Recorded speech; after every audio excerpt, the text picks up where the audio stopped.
Welcome to The World in a Pickle, a special mini-series of Ferment Radio. My name is Aga Pokrywka, your fermentation wizardess, storyteller, and host of this episode. Since time immemorial, fermented foods have been a paradigm of preservation, but most of all, of everlasting transformation. The World in a Pickle focuses on fermented foods from different parts of the world to understand our current geopolitical complexities, from Mexico to Ukraine and from Brazil to Palestine. The World in a Pickle brings stories that ferment hope in the middle of trouble.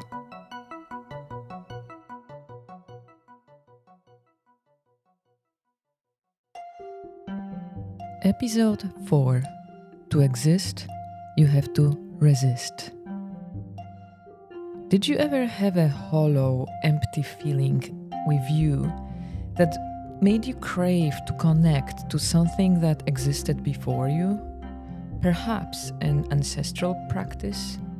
This craving comes from the feeling of being incomplete, of missing something that has been there for centuries. Sometimes it remains unidentified, too long gone to be remembered. But what happens when you know what it is? How do you reconnect with it? The world of that ancestral practice might be very different from the world we live in now, particularly when it comes to land.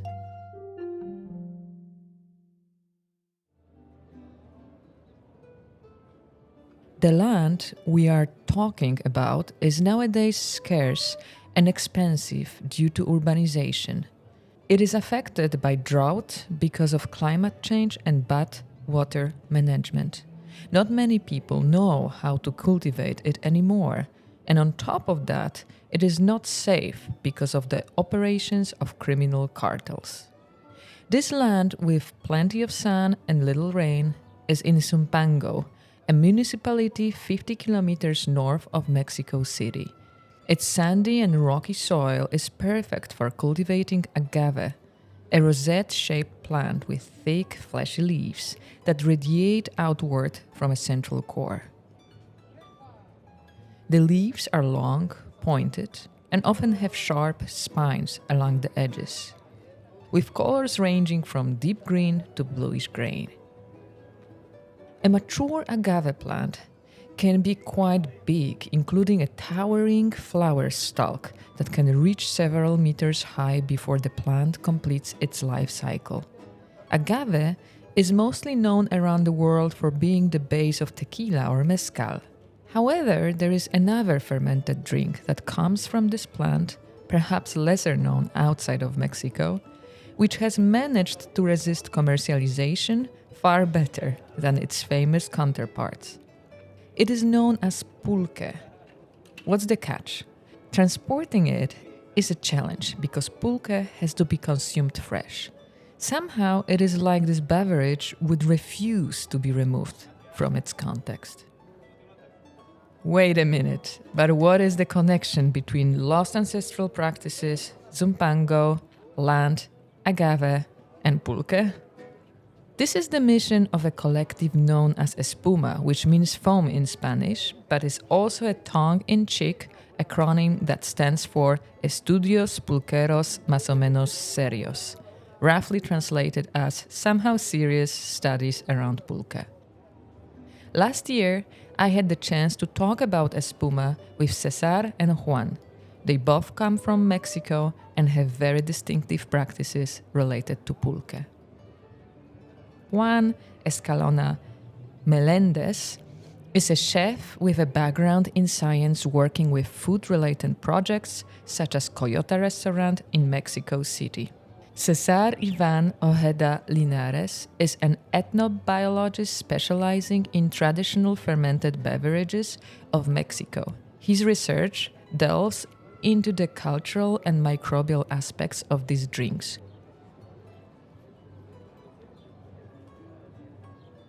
Pulque is a unique milk-colored, slightly viscous, alcoholic drink topped with a light foam. Its taste? controversial. Some people love it, others can't stand it, but one thing is for sure: nobody remains indifferent after trying it. Made by fermenting the sap of certain agave types, pulque has been present for centuries within central Mexico's highlands.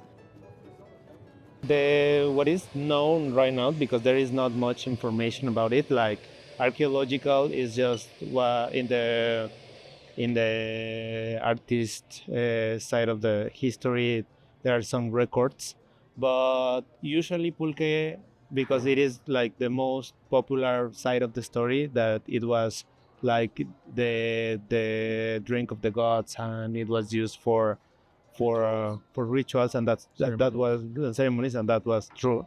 But it is thought that pulque was originated in the northern part of the country, in some place located in San Luis Potosí, between San Luis Potosí and Nuevo León. Then and it and when you look at the maps, like the maps that Cesar actually developed, you see that the region that corresponds to pulque production also corresponds to the Otomangan groups of people, like Mixtec, Otomi, well, no, Jukmu, Ñañu, all these groups that they are located from that part of the country to Oaxaca, and pulque is located from that part of the country to Oaxaca. And actually, when the Aztecs came to this part of the country, because they were traveling from Arizona, probably to here, they already found a culture of agriculture that they inherited, but also systems that were around agriculture, like fermentation systems, like pulque. Pulque was already fermented here, and but it was not as ritual as it was taken from by the Aztecs. The Aztecs appropriated it, and they made it their own way. But here was like a regular beverage, like not as it was drunk by the Aztecs. So it's very interesting that there is that side of the story. Then, if you go outside Mexico City, if you go to places where they still drink pulque in that way, it is used like it was used like even 1,000 years ago, like in Oaxaca where we were.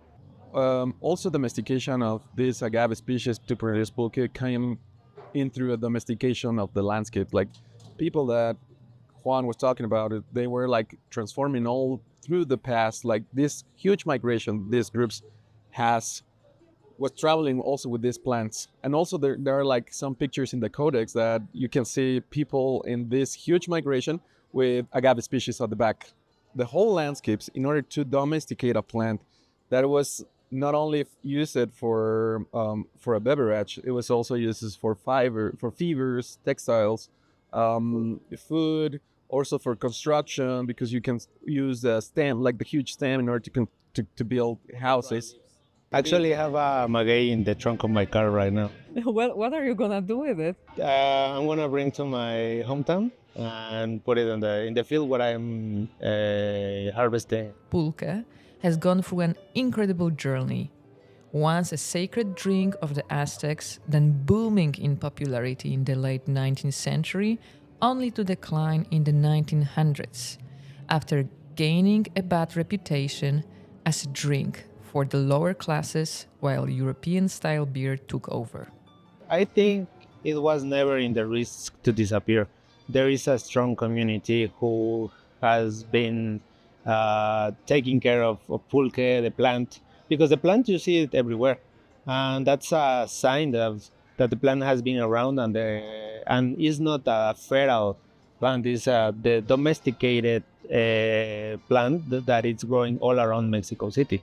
And if you go a few miles away from Mexico City, because this is the story that we're telling you, is Mexico City. It is not the story of Mexico. It's the story of just one specific place. Outside Mexico City, pulque has been barely untouched in that. Well, Coca-Cola and beer has affected the consumption, but but not as it was here. I mean that's really interesting about pulque. Pulque brings identity to communities. So if this identity is gonna remain because people like consider themselves as tlachiqueros or pulqueros, so it's something that a fermented beverage can give you, like a way to maintain this idea perspective, like we're this and we're not gonna shift. The production of pulque is not easy. It all starts with patience, letting the agave plant grow for 7 or more years. I actually have a small one here. This is a mecuate or hijuelo, which is a clone from the let's say like the main plant, and it is just like a. I like the description that the Gary says in his book, that is like an underground tree. So the stem actually is underground, and this is a there is a main plant and a main structure, but there are some other branches, that underground branches, that give new kind of leaves. But the thing about this is that they can be sexually independent. So you can take it from the main plant, put it in another place, and you make a clone of that original plant. But in order to make pulque, well, I can say the first part. Once it reaches the sexual maturity, uh, you have to sterilize the plant, because this kind of plants, once they reach sexual maturity, they will die after producing seeds. As it nears maturity, the plant swells and gets ready to shoot up a towering flower stalk.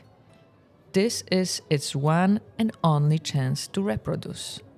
Most agaves bloom just once in their lifetime and then die.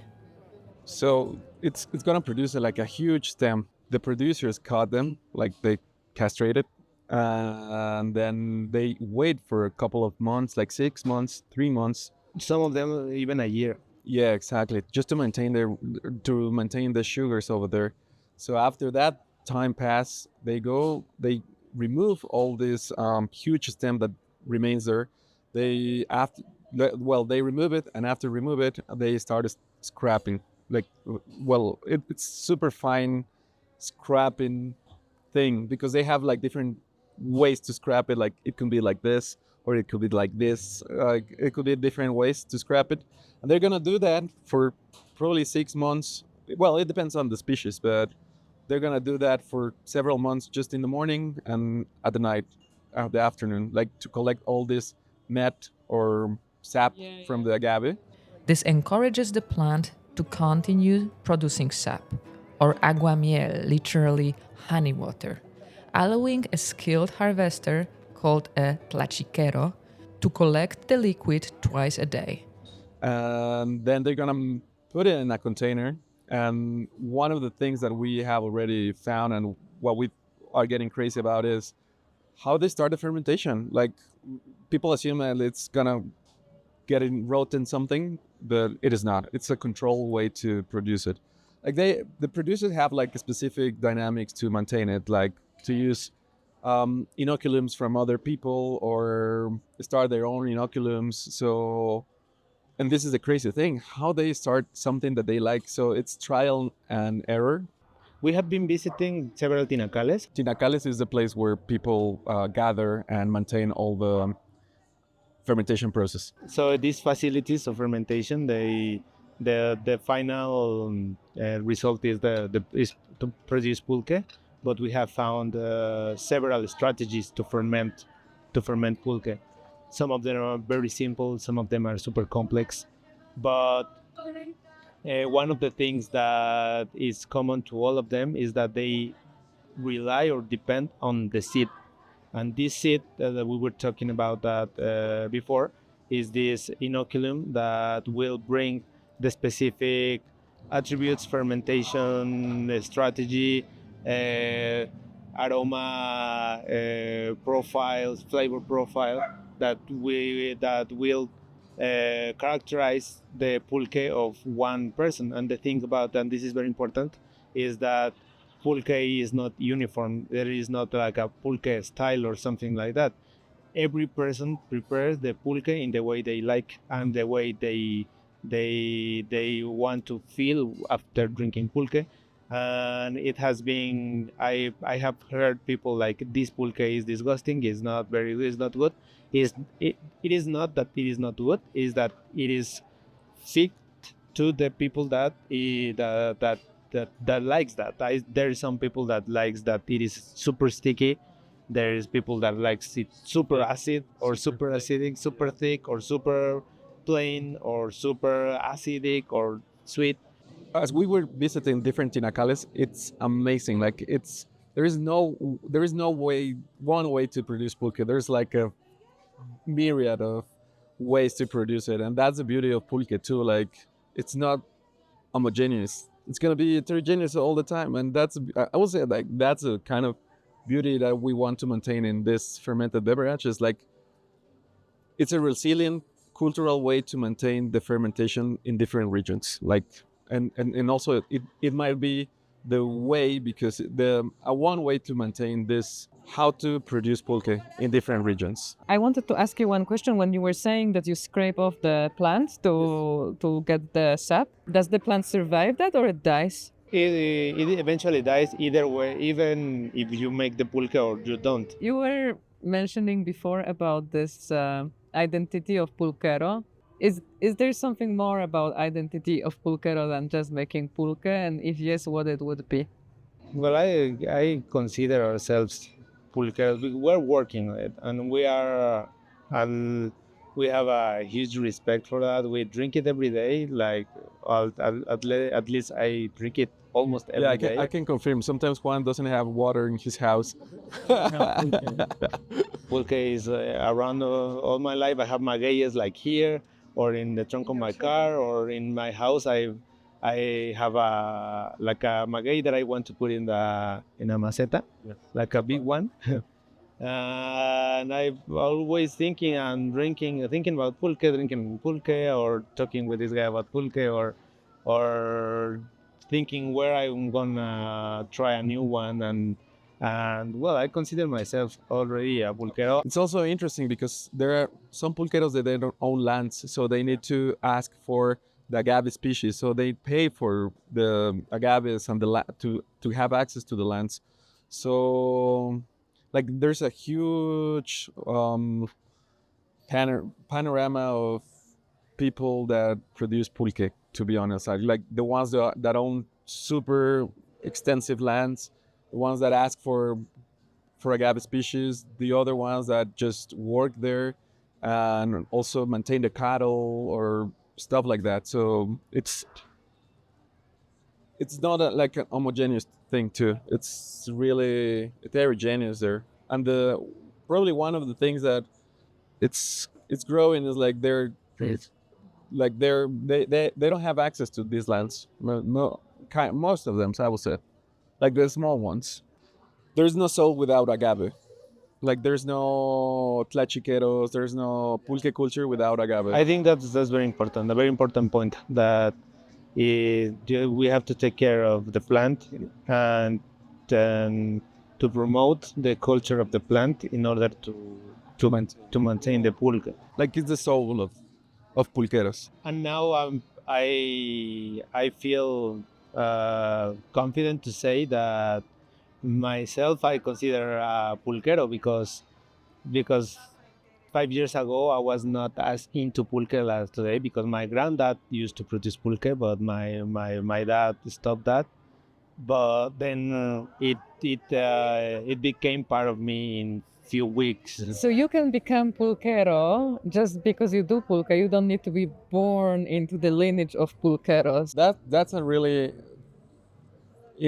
interesting thing that get us together because we came from families that they were producers, but since there was like this gap of our parents that they didn't like it and they want like a different future and they went to the university, that cycle get like stopped. And then we came from different regions. Like she came from the north part of Mexico City and I'm from the south, and right now we don't have a land to harvest or grow agaves. So that's why we were telling you, like, we need to give the sidewalks the relevance to maintain these agave species to have fermented beverages in our sidewalks. So I don't know if we're ready to assume us as pulqueros at all, but definitely we came from families that were producers. So kind of our background might be.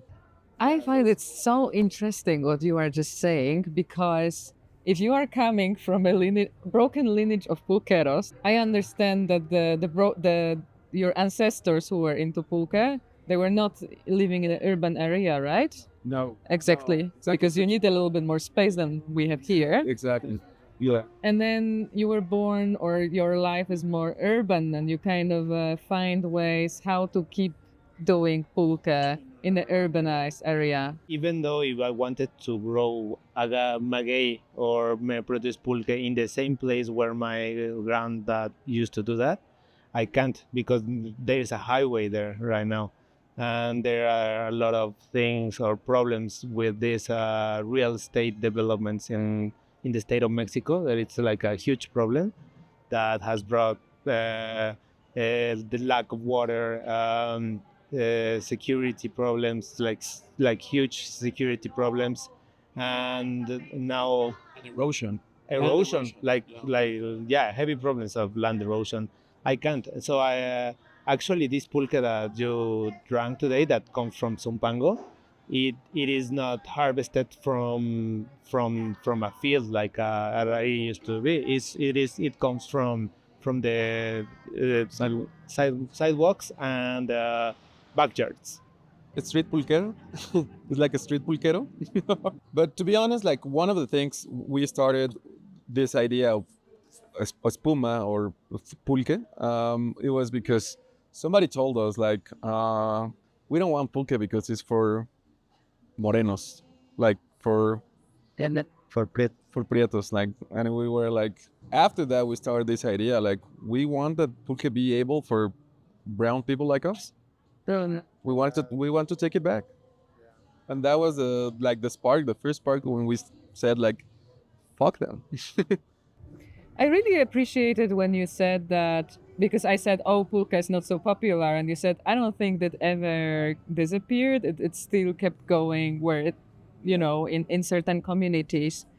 And I feel like by building these narratives that, oh, like pulque is not a thing anymore, it's like nobody's drinking it, it's also like building a narrative that these people don't exist who drink it. Yeah. Exactly. That's what we have been talking about the last few months, that it is not that that doesn't exist or people is not interested anymore. There is a lot of people like us interested in pulque, but if there is a broken lineage, or in the case of Zumpango or Xochimilco, it's harder to find pulque these years, but well, I'm gonna produce it in 7 years, so it's going to be back. And what would be like, in your opinion, like the biggest, in a way, danger for pulque and the culture of making it these days? Land access, yeah, like what Juan was talking about, this mega shifts in real estate development. So most of the places that were producing pulque or they have plants, they are turning into houses. And yeah, right now the land where I'm growing is super small. It's like, I don't know, like the size of these four places. No, for growing something is nothing. I have 10, like 15 agaves there, but it's just 200 meters away from this one of the first and biggest real estate developments that actually became like a ghost town because of the narco and the organized crime took it. It is a very dangerous area even today, but we have to retake some of those places. You have to go there and grow, even though you know that you are putting yourself on some kind of risk. It depends on the hour you go or something like that, but we have to make like a real resistance on the plant first. So you have to grow. You are going to start to grow agave again on in your house. So that's why there is here, because I'm thinking about where I'm gonna put it. The land was that was part of a federal program that wanted to build places cheap places for people to live, to assure homes for people from Mexico City was rapidly growing in some places close to Mexico City. They promised that it was going to be a 15-minute drive from there to Mexico City. That's a complete lie, because I do the best day the least time I ever done historically in my car. It was 45 minutes, but it was the 1st of January with no traffic. I was driving super fast, and but usually you make like 1 hour and a half, 2 hours, even 3 hours sometimes. So people realized that it was not sustainable for their lives, and they abandoned the houses. So some criminal groups saw that as an opportunity to build security houses or drug and armament storages, and they started to terrorize people that still live there, and most of the people moved away. But there is almost no water there, so even they abandoned the place, and now it's like a ghost town. And it is not that it is. It used to be a magueyal. A magueyal is the place where you'll grow maguey and agave, but and right now it's like just abandoned houses. But if it is used to be a magueyal, I think we can grow maguey again. So I'm trying to do that there. To be honest, it's kind of crazy when Juan is talking about this, and think about the carteles and stuff like that. Like they have a really tight relationship with fermentations, the fermentations that I work with in all the communities, because like also with mezcal, they're they're removing all the producers, and they are like taking the facilities for distill, because it's way better. Well, it's more legal to sell mezcal instead of selling drugs. So they are taking the facilities in Guerrero, in Michoacan. And they make mezcal?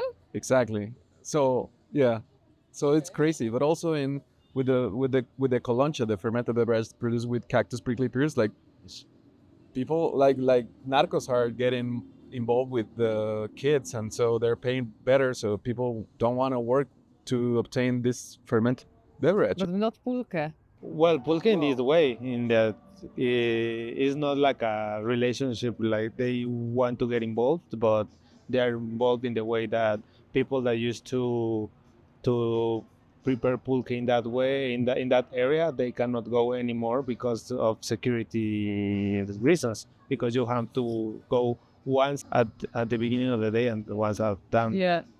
So I don't know how I'm gonna do it when it's ready.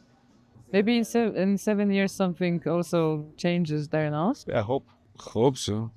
Yeah, but yeah, like narco criminal stuff, it's also like something that might endanger our fermented beverages in Mexico, like the whole. Because of the land situation and the plants and which are growing there. Yeah.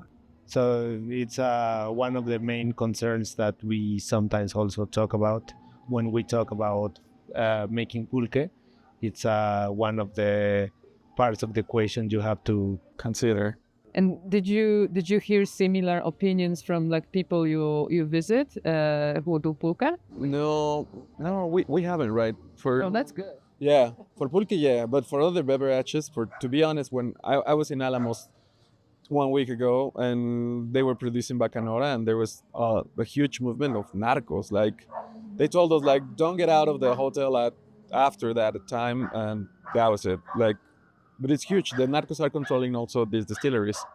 But with pulque, we don't have we haven't found something I like think that. pulque is not such a good business as these other hard drinks. Definitely not. Definitely not. Otherwise, it will be. Pulque, I find pulque very resilient because it's like resilient to capitalism. It's resilient more than mezcal or tequila for Definitely. narcos. And But yeah, it's resilient because it's not profitable. I always said pulque, and I can confirm it's not that profitable.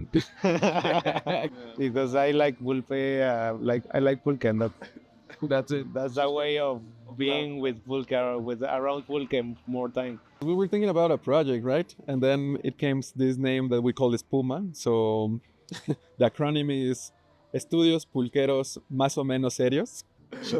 It was kind of hilarious. And then we started to work.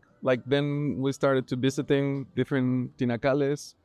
We started with writing a book chapter for Springer, and then organizing several things. oh, I love it. So it's like in a way everybody knows something, and then if you put it all together, then it's complete. Indeed, it's super interesting because we're assembling a really cool group of people who is interested in maintaining this stuff. A nice group of people from the outside of the Mexico City. Yeah, it involves academia, designers, people who make gather nopal, cactus prickly pears, and yeah, it's diverse. It's diverse, but all of us want to make pulque.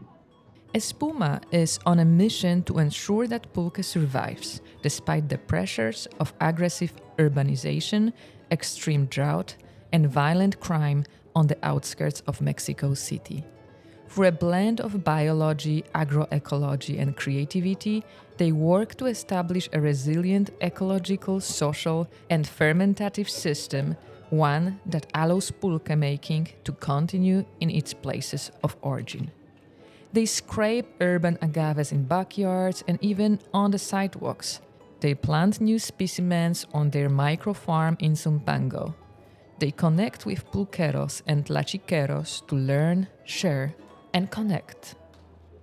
But what makes ESPUMA unique is how they bring worlds together, the old and the new, science and pulque making. And so instead of dragging pulque into the lab, they bring the microscope to the tlachiqueros. One of the most amazing things is people know how to read bubbles. I say it's an invisible language. But also we were doing we bring the refractometer, so they were able to know how much sugars do they have in their sap. So we started to play with them, hey, you know how many sugars you're gonna have? And they were 10, 20, 50, and they were almost precise. How well they know their sugars in their agave. Right now I'm working with communities in Sonora, and these communities are the Comcacs, so it's indigenous people that used to move around Mexico, US, and now they're restricted to just one place. They have different words for foam. In this community that I told you about, Hermosillo, they don't have words for microbes. So I saw them last week and I asked them, do you have another word for microbes? And they were we're gonna make a council with the elder ones and we're gonna give them a name to the yeast. How do you access this community? To be honest, I simply just take my baggage, my microscope, the Petri dishes, and I told them hey, do you want to know what's going on in your fermentation? There is no way to return to something that is gone. To go back, one must change, because the place one returns to has changed as well. It's not easy. But just as the agave plant releases its sweet sap under the stress of being scraped, as it pushes its roots deeper into the ground after a long wait to be planted, pulque too continues to adapt, surviving climate change, real estate pressures, and security crises. Once one of the most sacred and vital plants of ancient Mexico, agave has in today's urban landscape become almost feral. Walk through Mexico City and you will find them everywhere. on median strips, rooftops, flower pots, or even coming out through the cracks on a sidewalk.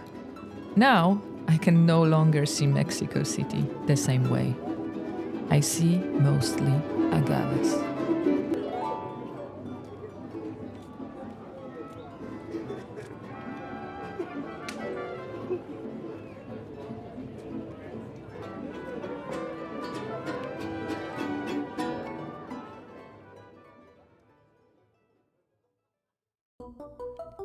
I hope this episode of The World in the Pickle helps you co-feel with personal experiences of unrest.